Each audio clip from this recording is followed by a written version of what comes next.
नई Delhi railway station पर लाखों की संख्या में यात्री पहुंचते हैं और जितेंद्र भी आपको टीवी स्क्रीन पर नजर आ रहे हैं। जितेंद्र, एक बात बताइए कि अभी भी एक बड़ा जो कोऑर्डिनेशन है रेलवे अधिकारियों के बीच में एक बड़ा लैप्स नजर आ रहा है, क्योंकि रेलवे पुलिस कुछ और बोल रही है और जो रेलवे से जुड़े अधिकारी है सीपीआरओ कुछ और बोल रहे हैं।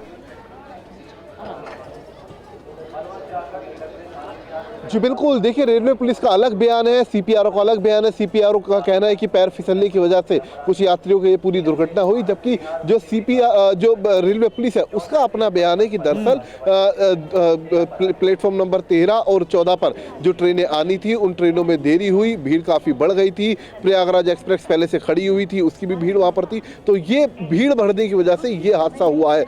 लेकिन अब उच्च स्तरीय जांच जो हो रही है इस पूरे घटनाक्रम को लेकर, उसमें तस्वीर पूरे तरीके से साफ हो पाएगी। कुछ देर बाद रेल मंत्री भी इसी एंट्री पॉइंट से घटनास्थल का दौरा करने के लिए पहुंचेंगे, जो हमारे सूत्र में बता रहे हैं, और वो हलचल भी यहाँ पर दिखाई देने लगी है। गेट को पूरे तरीके से यहाँ पर साफ कर दिया गया, यानी कि जो भीड़ भाड़ गेट पर मौजूद थी उसको हटा दिया गया है। लोगों की एंट्री भी इस गेट से कम कर दी गई है, सिर्फ यहाँ से एग्जिट ही करवाया जा रहा है। जितेंद्र बने रहे हमारे साथ। इस वक्त रेलवे बोर्ड के पूर्व सदस्य एसके विज साहब हमारे साथ जुड़ रहे हैं। विज साहब, लापरवाहियों का एक अंबार नजर आ रहा है। हमारे संवाददाता जो रेलवे स्टेशन पर कल रात भी मौजूद थे, आज भी मौजूद हैं, वो ये साफ तौर पर बता रहे हैं, चश्मदीद साफ तौर पर बता रहे हैं, ऐन वक्त पर प्लेटफॉर्म बदला गया, जिसकी वजह से भीड़ का एक बड़ा रेला दूसरे प्लेटफॉर्म की तरफ आगे बढ़ा और उसी में भगदड़ मची। दूसरा बड़ा रीजन, 1 घंटे के अंदर अंदर यानी हर घंटे 1500 जनरल टिकट्स काटे जा रहे थे, जिसकी वजह से प्लेटफॉर्म पर भीड़ का प्रेशर ज्यादा बढ़ा। आपको लगता है ये बड़ी गलतियां हुई हैं जिसका खामियाजा यात्रियों ने भुगता है? नहीं, प्लेटफॉर्म पर कितने लोग अलाउ कर रहे हैं, एक तो इसका कंट्रोल पहले रखना चाहिए था। और अगर प्लेटफॉर्म बदलने के टाइम पर ये इतनी भीड़ वाली स्थिति में ये भगदड़ मच जाती है, ये नॉर्मल एक्सपेक्टेशन है ही। अब रेलवे के सीपीआरओ साहब ने आपने जैसे दर्शाया, कहा कि किसी के फिसलने से हुआ। अब इस चीज को भी क्या इसका एविडेंस है?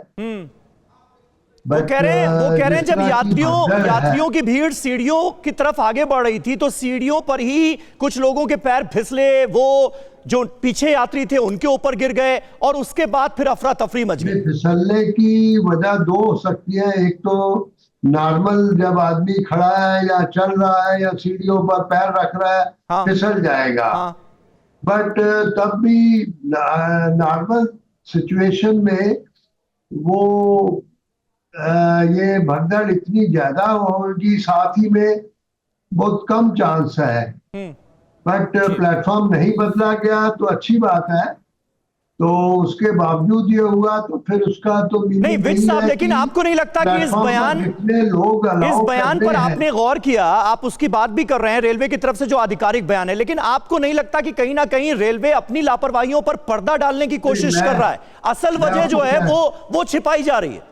मैं आपको कह रहा हूं कि प्लेटफॉर्म पर या सीढ़ियों पर या फुटओवर ब्रिज पर कितने लोग अलाउ करने हैं, उस पे कंट्रोल सबसे पहले जरूरी था और वो होना चाहिए, क्योंकि वो कंट्रोल नहीं है तो फिसलने की वजह से भगदड़ मच जाए या वैसे ही भगदड़ मच जाए, क्योंकि प्लेटफॉर्म की एक विड्थ होती है, उसकी एक सेफ लिमिट होती है प्लेटफॉर्म फेस से खड़े होने की। अगर लोग उसके अंदर ही सेफ डिस्टेंस में चले जाएंगे तो ट्रैक पर गिरने का भी डर है। तो इन सब चीजों के लिए प्लेटफॉर्म पर लोग कितने अलाउ करने हैं उस पर भी कंट्रोल लगना शुरू में ही चाहिए था। ठीक है, शुक्रिया आपका बहुत बहुत विज साहब हमसे बात करने के लिए। तो लापरवाहियां कई लेवल पर, बड़े लेवल पर हुई हैं, जिसका खामियाजा रेल यात्रियों ने भुगता है, ये कहीं ना कहीं विज साहब भी मान रहे हैं।